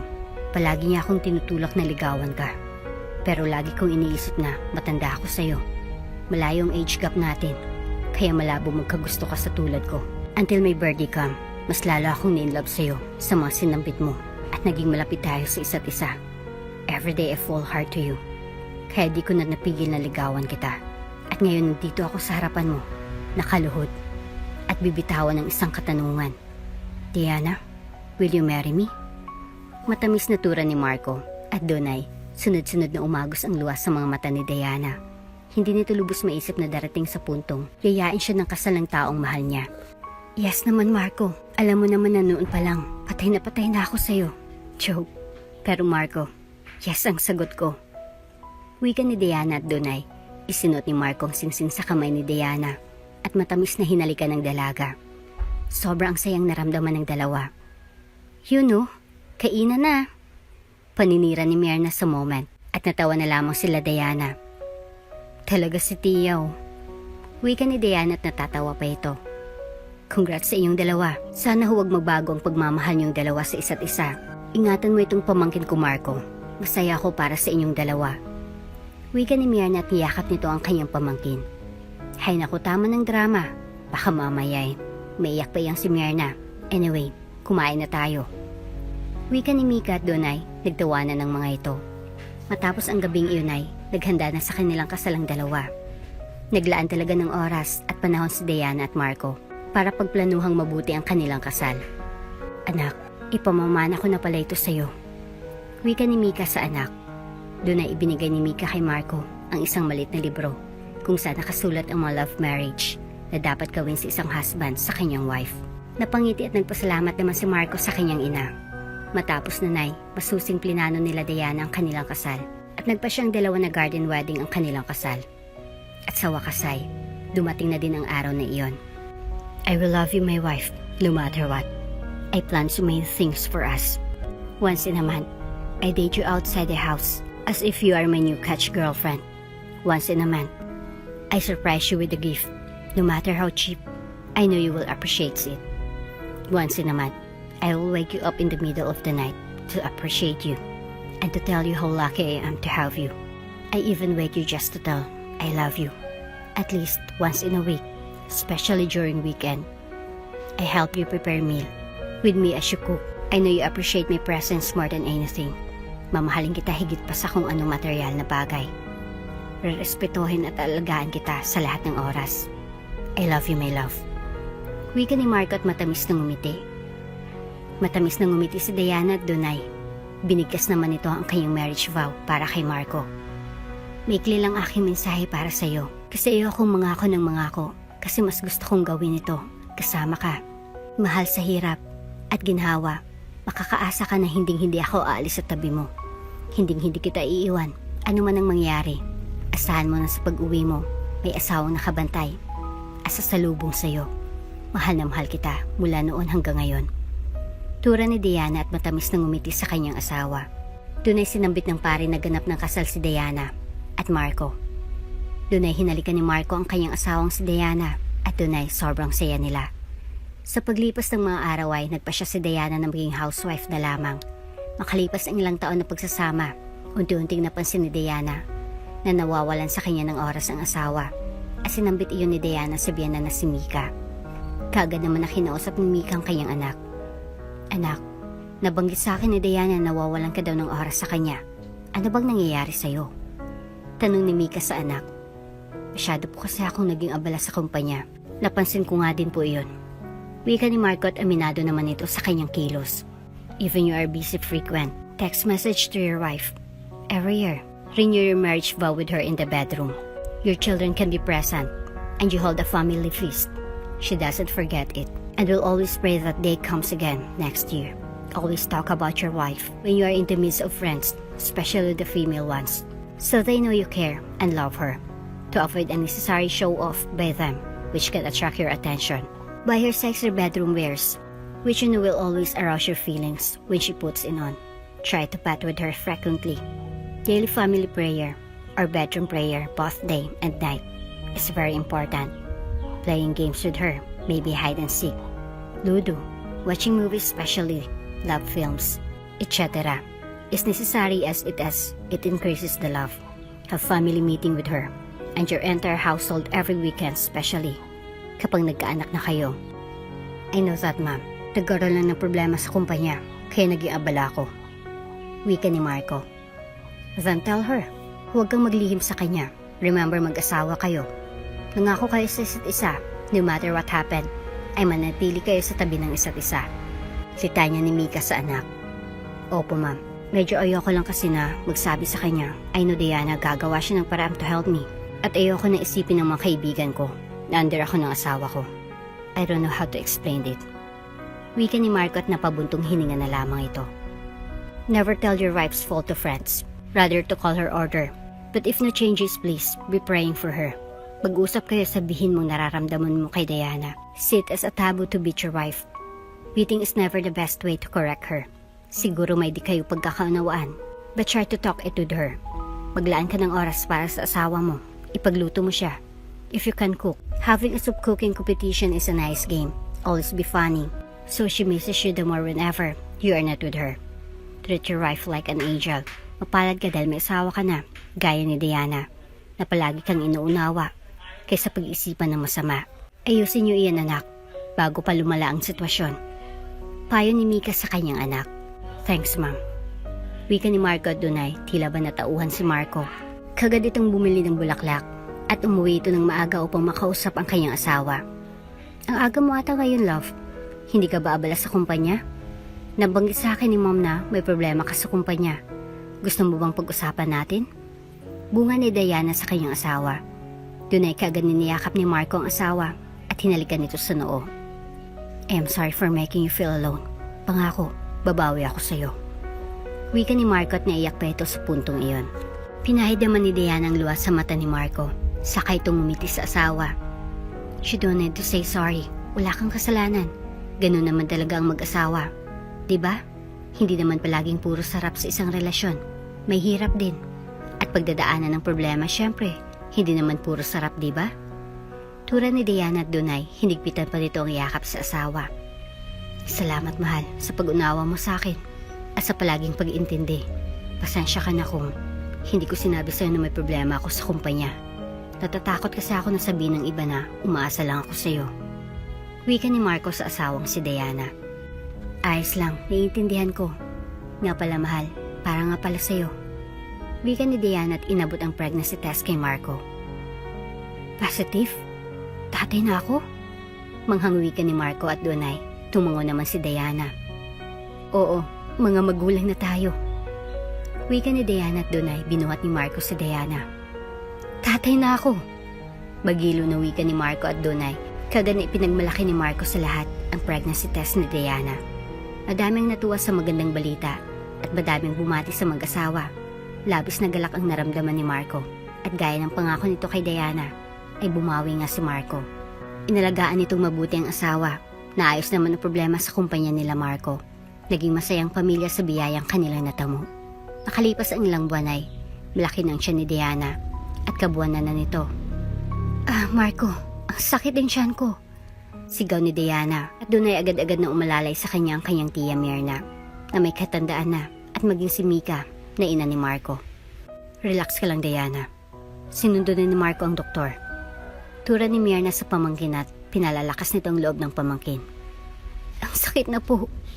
Wika ni Diana at iiyak na ito sa puntong iyon. Kalma, okay? Huwag kang umiyak dyan. Nandito kami. Tatagal mong loob mo. Para sa anak mo, okay? Wika ni Mrs. Ventura kay Diana. Ilang sandali ay dumating naman ang doktor at doon ay kagad na pinalabas sila Mirna. Mom, kamusta po ang asawa ko? Magiging okay naman po siya, di ba? Nag-aalalang tanong ni Marco sa kanyang ina. Hindi ito mapakali at palakad-lakad ito. Huwag kang palakad-lakad dyan, Marco. Muupo ka dito at kaming nihilo sa'yo. Huwag mo alalahanin si Diana dahil magiging okay siya, okay? Manalangin na lamang tayo na maging okay ang lahat, na ligtas ang iyong mag-ina. Tura ni Myrna kay Marco. Doon nga'y naupo si Marco at nangangatog ito. Nagdasal nga ang mga ito at ilang sandali lamang ay nadinig nilang iyak ng bata at doon ay lumabas na ang doktor. Kamusta pong mag-ina ko? Tanong ni Marco sa doktor at doon ay ngumiti ang doktor. Ligtas na po yung mag-ina at baby boy po ang anak nyo. Pwede na po kayong pumasok. Tura ng doktor at doon ay babilis na pumasok sa loob ng silid ang mga ito. Bumungad sa kanilang iyak ng sanggol at ang matamis ng ngiti ni Diana. Nailuwal ko ng ligtas ang baby natin. Wika ni Diana at nakangiti pa ito. Salamat naman sa Diyos at ligtas kayo. Wika ni Marco at Donay, niyakap nito ang kanyang asawa. Sa kabinuhat ang kanilang anak. Ano ipapangalan niyo sa apo namin? Sabay na tanong ni Myrna at Mika sa dalawa. JC. Sabay tura ng mag-asawa. Sobrang sayang naramdaman ni Diana at Marco sa mga oras na iyon. Maging si Myrna at Mikay, labis din ang galak ng masilayan ang kanilang unang apo. Matapos ang pangyayaring iyon ay namuhay na masaganang pamilya. Labis na sayang kanilang naramdaman. At tila ba wala nang mahiling pa si Diana at Marco. Makalipas ang 5 taon, malaki ng panganay nila Diana. Doon ay nagbakasyon ng pamilya at napag-isip-isip ni Marco na muling pakasalan si Diana sa lugar na iyon. Labis na gulat ang naramdaman ni Diana nang sa ikalawang pagkakataon ay niyaya siyang muli ni Marco na kasal. At doon ay matamis na oo pa din ang sagot ni Diana. Kung nung una ay garden wedding, sa ngayon ay beach wedding naman. Sobrang natuwang nakakarami sa ganda ng pagsasama ng mag-asawa. Nag-viral pang wedding proposal ni Marco kay Diana dahil itinago ng kanilang anak ang wedding ring sa ilalim ng buhangin at muntik na itong matangay ng alon. Naging memorable naman ang pangyayaring iyon sa mag-asawa at kalaunan ay idinaas ang kalawan nilang kasal. Labis na saya at galak ang naramdaman ng mga ito. Sa paglipas ng panahon, habang unti-unti nang nagbibinata ang kanilang anak ay patuloy na ikinukwento ng mag-asawang aral na kanilang natutunan sa buhay. Sa ngayon ay masayang magkasama si Diana at ang asawa nitong si Marco, kapiling ng kanilang anak na si JC at bunso nilang anak na si Daisy. Samantalang si Mrs. Ventura naman ay nanatili sa kanyang tahanan kasamang tiyahin ni Diana na si Myrna. At kahit nakapwa matanda na ay masayang mga ito sa kanilang buhay. Ninadalo naman nila Diana ang mga ito ng madalas at naisip man nila Diana na isamang mga ito sa kanilang tahanan ay ang mga ito na mismong tumatanggi. Kung kaya't upang mag-alagay, kumuha sila Marco ng personal nurse na siyang magsisilbing taga-alaga ng mga ito sa tuwing wala sila Diana. Naging masayang buhay ng pag-ibig nila Diana at Marco na bagamat sinubok ng panahon ay naging matatag at matibay. Sa ngayon ang pamilya ay masayang magkakasama. Tunay ngang mahiwagang pag-ibig.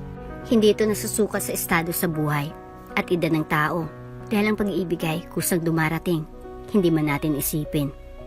Wala yan sa layo ng edad, basta mahal niyo ang isa't isa ay walang imposible. Patunay ang kwentong pag-ibig ni Diana at Marco na sa kabila ng age gap nila ay pinagtagpo ang kanilang mga puso. Madami ang pinagdaanan sa buhay ni Diana. Sa huli ay kasiyahan at kaginhawaan ang pinagkaloob sa kanya ng Diyos. Natagpuan niya ang pag-ibig kay Marco na kahit malayong agwat ng kanilang edad ay nanatili sila sa tabi ng isa't isa. Ang buhay ay punong-puno ng mahiwaga, tulad na lamang ng pag-ibig. Sa buhay ng tao darating ang pagsubok sa buhay. Ngunit anuman ang dumating na problema sa buhay natin ay manatiling matatag at palaging tandaan na sa bawat paghihirap ay mayroong kaginhawaan. Dahil dito sa mundo ay walang permanente at lahat ay may hangganan. Manatili lamang tayong may pananalig at tiwala sa Diyos. Ang imposible ay magiging posible. Maniwala lamang tayo sa kanyang biyaya. Panatilihin din natin ang pagmamahal at pagiging mabuti sa ating mga puso. Tiyak na pagpapalain tayo ng Diyos. Dahil ang mga taong mapagkumbaba ay pinagpapala, samantalang ang mga taong mapagmata at mapagmataas ay siyang ibinababa ng Diyos upang matuto sa kanyang kamalian. At dito na nga po nagtatapos ang ating kwento. Hanggang sa muli, ano yung natutunan sa ating kwento? Magbigay ng komento sa ibaba. Maraming salamat po! Kung bago ka pa lang sa channel na ito, mga kwento ni Ate Jane, istorya mo, ikwento ko, huwag kalimutang pindutin ang notification bell at subscribe button.